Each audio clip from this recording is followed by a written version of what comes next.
We continue the Passion history reading with Lesson 4. In the first part, we hear of the Jews preparing to take Jesus to Pontius Pilate and Judas killing himself in remorse. As soon as it was day, the council of the elders of the people met together, both chief priests and experts in the law. They brought Jesus into their Sanhedrin and said, "If you are the Christ, tell us." But he said to them, "If I tell you, you will not believe, and if I ask you, you will not answer me or release me. But from now on, the Son of Man will be seated at the right hand of the power of God." They all said, "Are you then the Son of God?" He said to them, "I am what you are saying." Then they said, "Why do we need any more testimony? For we ourselves have heard it from his own mouth." Then the chief priests with the elders and experts in the law, together with the whole Sanhedrin, reached a decision. They bound Jesus, led him away, and handed him over to Pilate, the Roman governor. Then when Judas, who had betrayed him, saw that Jesus was condemned, he began to feel regret. He brought back the 30 pieces of silver to the chief priests and elders and said, "I have sinned by betraying innocent blood." But they said, "What is that to us? That is your problem." He threw the pieces of silver into the temple and left. Then he went out and hanged himself. The chief priests took the pieces of silver and said, "It is not lawful to put these into the treasury, since it is blood money." They reached a decision. They met and decided to buy the potter's field with the money as a burial place for foreigners. So that field has been called the Field of Blood to this day. Then what was spoken through Jeremiah the prophet was fulfilled. They took the 30 pieces of silver, the price the sons of Israel had set for him, and they gave them for the potter's field, just as the Lord commanded me. Early in the morning, the Jews led Jesus from Caiaphas to the praetorium.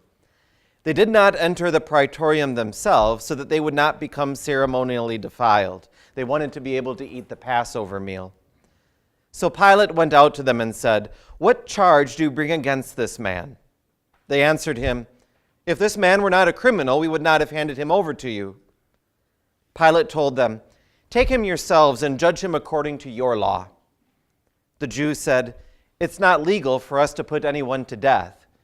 This happened so that the statement Jesus had spoken, indicating what kind of death he was going to die, would be fulfilled. They began to accuse him, saying, "We found this fellow misleading our nation, forbidding the payment of taxes to Caesar, and saying that he himself is Christ, a king." Pilate asked him, "Are you the king of the Jews?" Jesus answered him, "It is as you say." The chief priests accused him of many things. When he was accused by the chief priests and elders, he answered nothing. Pilate questioned him again, "Are you not going to answer anything? See how many charges they are bringing against you." But Jesus still did not answer anything, so Pilate was amazed. Then Pilate went back into the praetorium and summoned Jesus. He asked him, "Are you the king of the Jews?" Jesus answered, "Are you saying this on your own, or did others tell you about me?" Pilate answered, "I'm not a Jew, am I? Your own people and chief priests handed you over to me. What have you done?" "My kingdom is not of this world," Jesus answered. "If my kingdom were of this world, my servants would fight so that I would not be handed over to the Jews. But now my kingdom is not from here." "You are a king then?" Pilate asked. Jesus answered, "I am, as you say, a king. I was born for this, and for this I have come into the world, to testify to the truth. Everyone who belongs to the truth listens to my voice." "What is truth?" Pilate said to him. After he said this, he went out again to the Jews and told the chief priests and the crowd, "I find no basis for a charge against this man." But they kept insisting, "He stirs up the people, teaching all through Judea, beginning from Galilee all the way here." When Pilate heard this, he asked if the man was a Galilean. When he learned that he was under Herod's jurisdiction, he sent him to Herod, who was also in Jerusalem during those days. When Herod saw Jesus, he was very glad. For a long time he had wanted to see him, because he had heard many things about him. He hoped to see some miracle performed by him.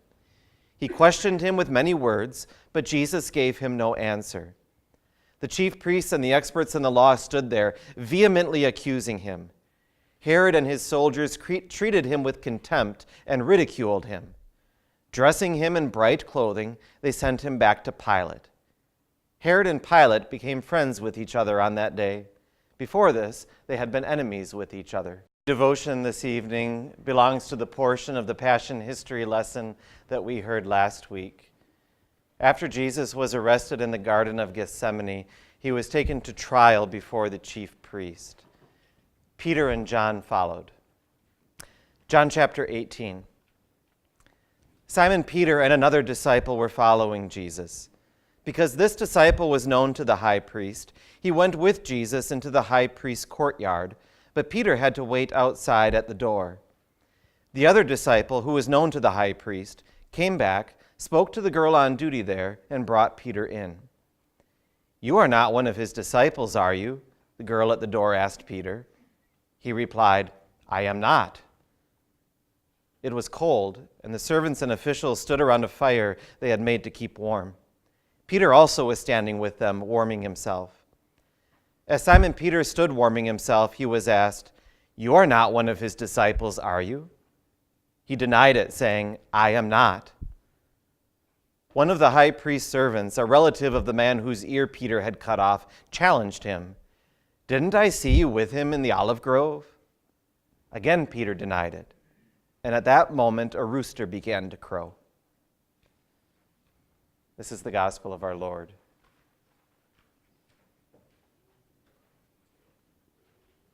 This does not seem to be the same Peter that we saw last week in the Garden of Gethsemane, or for that matter, 2 Wednesdays ago in the upper room. Remember Peter in the upper room? "Lord, I will lay down my life for you." And then just a little bit in the Garden of Gethsemane, the fisherman tries to act like a swordsman and tries to take off the head of the guy who stepped forward to arrest Jesus. Peter had talked so loyal and had acted so brave. But it seems like a different guy now.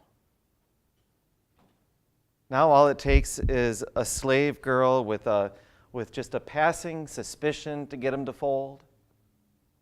This wasn't like a big burly soldier with a long sword giving Peter the 3rd degree at the door. This was more like minimum wage parking lot security.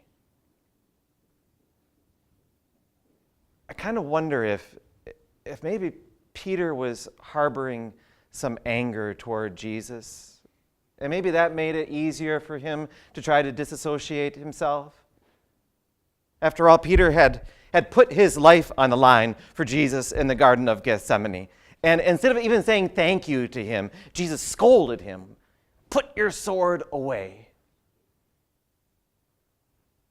Or I wonder, maybe Peter thought that this was the best tactic to deny Jesus, and then to deny him for now. That might enable him to stand with Jesus later. Or maybe, most likely, it was just fear.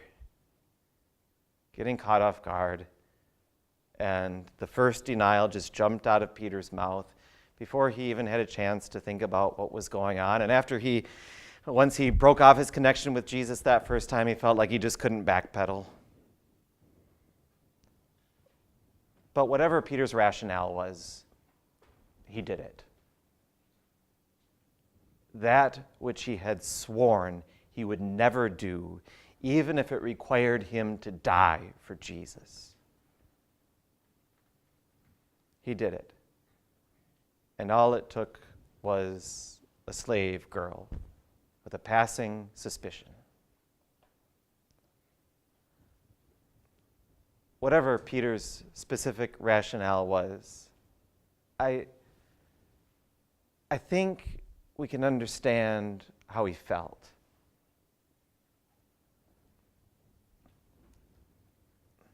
I'm pretty sure that if somebody pulled a knife on me, held it to my throat and said, "Curse Jesus or die," I'm actually pretty sure that I would stand strong, and that the blood that I would shed would stand as an enduring testimony to the truth and the power of the gospel. But then when it seems like it seems like when there's so much less on the line.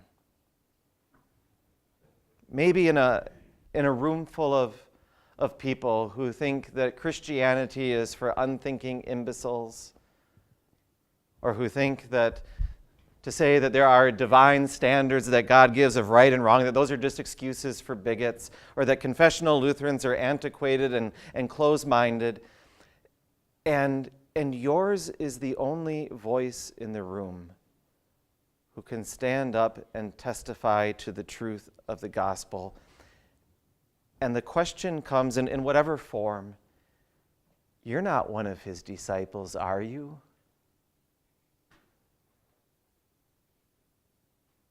Have you ever been in a situation like that? I think probably so, because I've lived a pretty sheltered life, and I have. You want to run, but there's nowhere to run. So maybe you just try to ride it out by quietly smiling when everyone else is laughing, or by faintly nodding your head in agreement at the appropriate times, just enough to keep the attention on you without overtly joining in the blasphemy, hoping with all of your heart that they're not going to ask you, what do you think about it? I think we know what it's like to be Peter, failing to take a stand for Jesus precisely at the moment when we have the opportunity to show people what he's worth to us. And then, after it's too late, after it's over, then the equivalent of the rooster crows in our conscience, and we realize what we've done.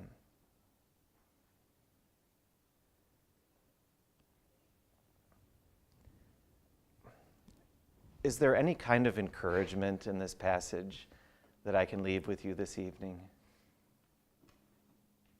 I guess we have Peter as the negative example.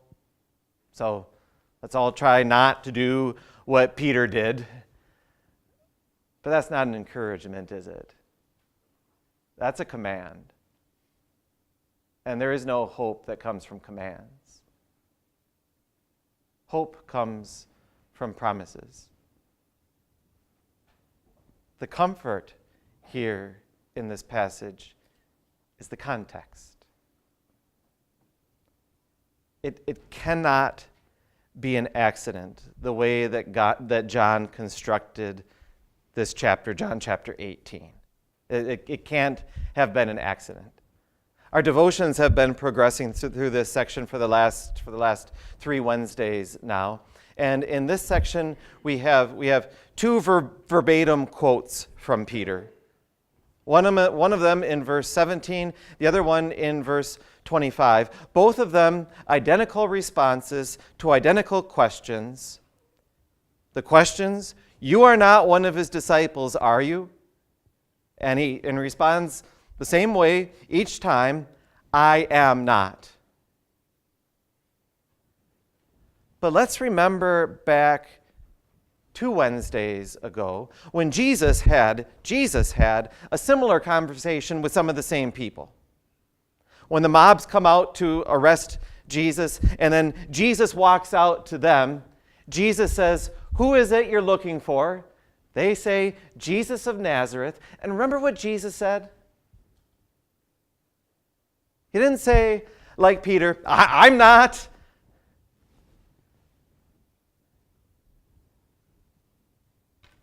He said 3 times,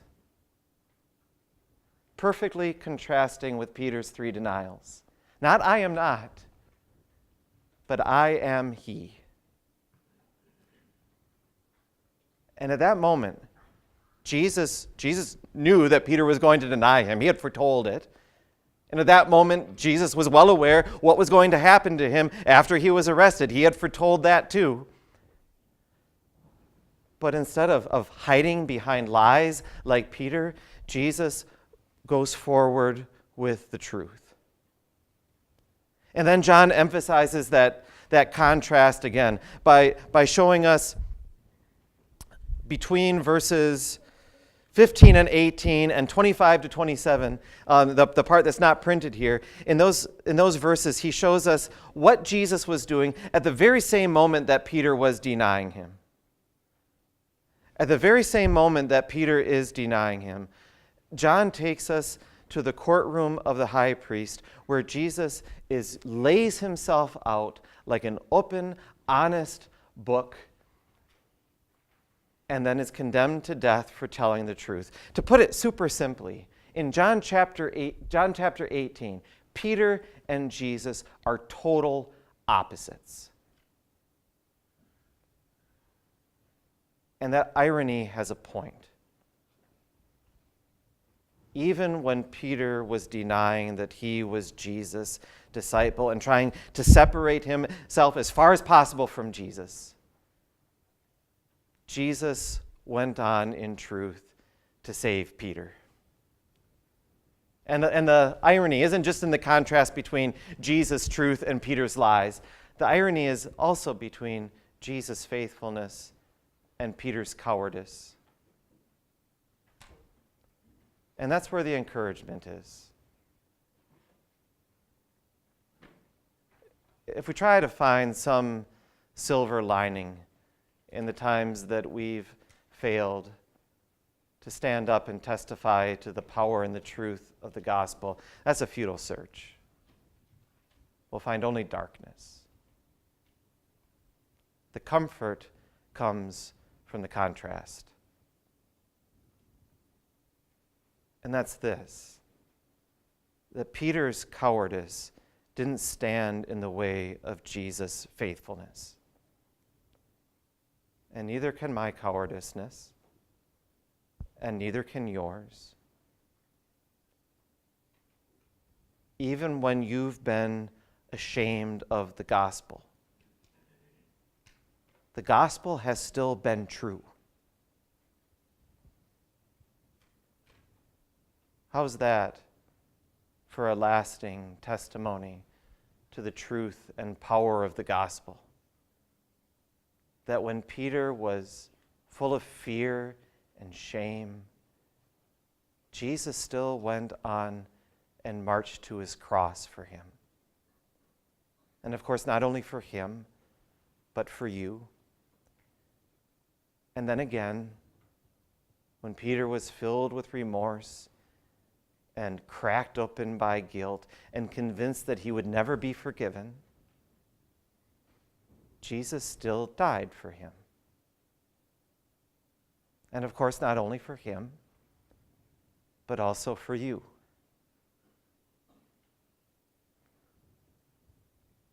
When fear and shame, when they confront you as a disciple of Jesus, lift up your eyes and fix them on the one that you follow. Amen.